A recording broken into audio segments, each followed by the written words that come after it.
ಗೆದ್ದಾಗಲೇ ದೇಶದಲ್ಲಿ ಸಂಭ್ರಮಾಚರಣೆ ಆಯಿತು. ರಾಜ್ಯದಲ್ಲೂ ಕೂಡ ಲಕ್ಷೋಪಲಕ್ಷ ಸಂಖ್ಯೆಯಲ್ಲಿ ಸಂಭ್ರಮವನ್ನು ಆಚರಣೆ ಮಾಡಿದ್ದಾರೆ.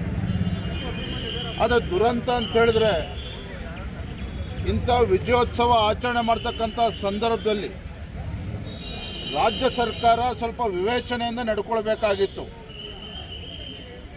ರಾಜ್ಯ ಸರ್ಕಾರ ಇದು ಏಕಾಏಕಿ ಇವತ್ತನೇ ಯಾವುದೇ ಒಂದು ಪೂರ್ವ ತಯಾರಿ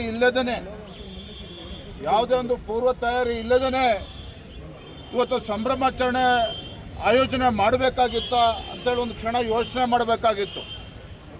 ಭಾಳ ಅನ್ಯಾಯ ಅಂತ ಹೇಳಿದರೆ ಇವತ್ತು ವಿಧಾನಸೌಧದ ಮುಂದೆ ಸಂಭ್ರಮಾಚರಣೆ ನಿಮಗೆ ಗೊತ್ತಿರೋ ಪೊಲೀಸರು ಅನುಮತಿನೂ ಕೂಡ ಕೊಟ್ಟಿರಲಿಲ್ಲ. ಪೊಲೀಸರು ಯಾವುದೇ ಕಾರಣಕ್ಕೂ ವಿಧಾನಸೌಧದ ಮುಂದೆ ಸಂಭ್ರಮಾಚರಣೆ ಬೇಡ, ನಾವು ಕ್ರೌಡನ್ನು ಕಂಟ್ರೋಲ್ ಮಾಡೋದಕ್ಕೆ ಸಾಧ್ಯ ಆಗೋದಿಲ್ಲ ಅಂತೇಳಿ ಪೊಲೀಸ್ ಹಿರಿಯ ಅಧಿಕಾರಿಗಳು ಹೇಳಿದರೂ ಸಹ ಮಾನ್ಯ ಮುಖ್ಯಮಂತ್ರಿಗಳು ಹಿರಿಯ ಪೊಲೀಸ್ ಅಧಿಕಾರಿಗಳಿಗೆ ಒತ್ತಾಯ ಮಾಡಿ ಆಗಲೇಬೇಕು ಅಂತೇಳಿ ಆದೇಶ ಮಾಡಿದ್ಮೇಲೆ ಒತ್ತಾಯ ಮಾಡಿದ್ಮೇಲೆ ವಿಧಾನಸೌಧದ ಮುಂದೆ ಇವತ್ತು ಸಂಭ್ರಮಾಚರಣೆ ಕಾರ್ಯಕ್ರಮ ಮಾಡೋಂಥ ಪ್ಲಾನಿಂಗ್ ಆಯಿತು. ಮತ್ತು ನೀವು ಒಂದು ಕ್ಷಣ ನೀವು ಮಾಧ್ಯಮದವರು ಒಂದು ಕ್ಷಣ ನೋಡಿ, ಅಲ್ಲಿ ಹೆಣ್ಣುಮಕ್ಳುಗಳು ಏನು ಬ್ಯಾರಿಕೇಡ್ ಇತ್ತು ಅಲ್ಲಿ ಪರದಾಡ್ತಾ ಇದ್ರು, ಚಪ್ಪಲಿ ಎಸ್ತಿದ್ದಾರೆ. ವಿರಾಟ್ ಕೊಹ್ಲಿನೂ ಕೂಡ ಬೇಜಾರು ಮಾಡ್ಕೊಂಡು ಬಸ್ ಹತ್ಕೊಂಡು ಹೊರಟಿದ್ರು.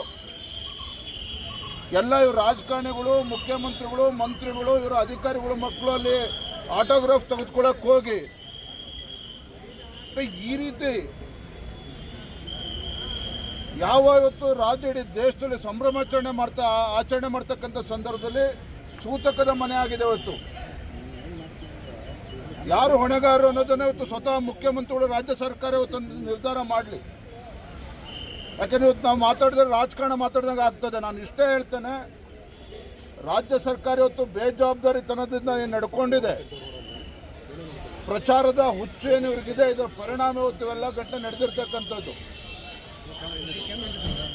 ಚಿನ್ನಸ್ವಾಮಿ ಸ್ಟೇಡಿಯಮಲ್ಲೂ ಸಹ ಯಾವುದೇ ರೀತಿ ಮುಂಜಾಗ್ರತೆ ಯಾವುದೋ ಒಂದು ಕ್ರಮವನ್ನು ತೆಗೆದುಕೊಂಡಿಲ್ಲ. ಪಾಪ ನಾನು ಒಳಗಡೆ ಆ ಹೆಣ್ಮಕ್ಳನ್ನು ಮಾತನಾಡಿಸ್ತಾ ಇದ್ದೆ, ಕೆಳಗೆ ಬಿದ್ದರೂ ಸಹ ಯಾರು ಅವ್ರು ಎತ್ತೋರು ಕೂಡ ಯಾರೂ ಗೊತ್ತಿಲ್ಲ, ಯಾರು ವಾಲಂಟಿಯರ್ಸ್ ಇಲ್ಲ, ಪೊಲೀಸ್ ವ್ಯವಸ್ಥೆ ಇಲ್ಲ, ಆ್ಯಂಬುಲೆನ್ಸ್ ವ್ಯವಸ್ಥೆ ಇಲ್ಲ. ಯಾಕೆ ಸರ್ಕಾರಕ್ಕೆ ಗೊತ್ತಿರಲಿಲ್ಲ ಇವತ್ತು ಲಕ್ಷಾಂತರ ಸಂಖ್ಯೆಯಲ್ಲಿ ಬರ್ತಾರೆ ಅಂತೇಳಿ. ಚಿನ್ನಸ್ವಾಮಿ ಸ್ಟೇಡಿಯಂ ಕೆಪಾಸಿಟಿ ಏನಿದೆ ಇವತ್ತು. ನಾನು ಇವತ್ತು ರಾಜ್ಯ ಸರ್ಕಾರಕ್ಕೆ ಆಗ್ರಹ ಮಾಡ್ತೇನೆ, ಇದು ಜುಡಿಷಿಯಲ್ ಎನ್ಕ್ವೈರಿ ಆಗಲೇಬೇಕು.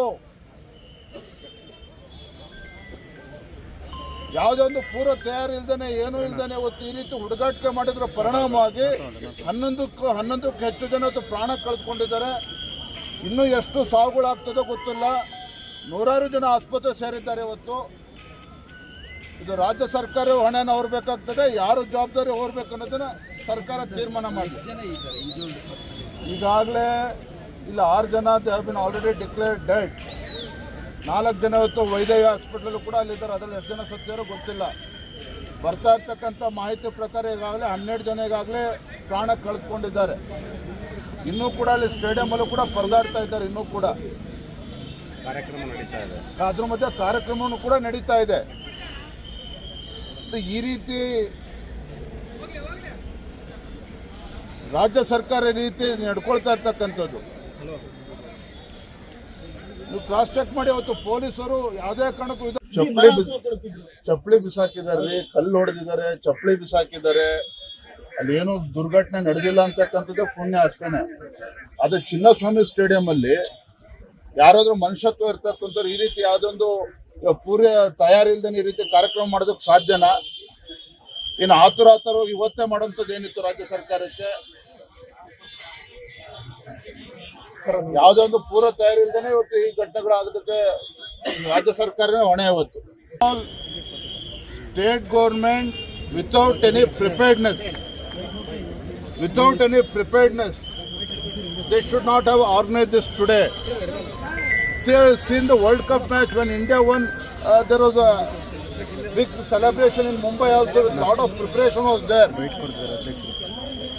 When lakhs and lakhs of people have celebrated last night, state government should have thought before organizing function today itself. And for your kind information, police department, police higher senior officers, they advised government not to organize any function near Vidhan Saudha, but they pressurized police department and they forcefully organized function near Vidhan Saudha. People have pelted stones, slippers. Luckily, no tragedy has taken place near Vidhan Saudha, but whereas Chinnaswamy Stadium, is it not a responsibility of the state government to be prepared? Were they not aware lakhs and lakhs of people will come to the celebration without any preparation? Without any preparation. I just spoke to victims. There was no ambulance available inside. Even no police arrangements were there inside the stadium. What nonsense is this? Unnecessarily it has costed more than 11 people have died. Few more people are very serious. Children are serious. I feel state government should take up this responsibility. Let Chief Minister decide who has to take up the responsibility. Because if I say anything today, it will be politics. I don't want to commit anything beyond this, but I demand Chief Minister to take up this matter seriously and he should refer the matter to judicial inquiry.